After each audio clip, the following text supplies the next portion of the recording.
સમાચારમાં આગળ વાત કરીએ જસદણમાં દારૂના ધંધાર્થીઓ બેફામ બન્યા છે। દરોડો પાડવા ગયેલા પોલીસની ટીમ પર હુમલો કરવામાં આવ્યો। દારૂની ભઠ્ઠી ચલાવનાર 4 બુટલેગરોએ પોલીસ સાથે ઝપાઝપી કરી। જસદણના પોલારપર રોડ પર પાણીના ટાંકા પાસે કિશોર બારોટની વાડીએ રેડ કરવા ગયેલા પોલીસની ફરજમાં રૂકાવટ કરનાર 7 લોકો વિરુદ્ધ પોલીસ ફરિયાદ નોંધાઈ છે।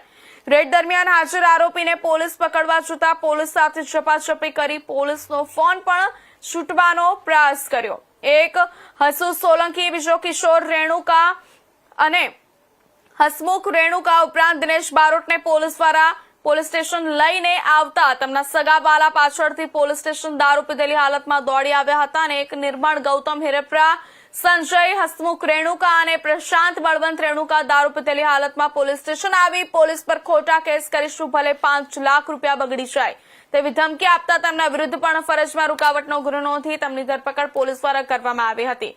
જસદણ પોલીસ દ્વારા 7 આરોપીઓની ધરપકડ કરી તેમના વિરુદ્ધ પ્રોહિબિશન, ફરજમાં રૂકાવટ કરવી વગેરે કલમો લગાવી તેમની ધરપકડ કરી છે।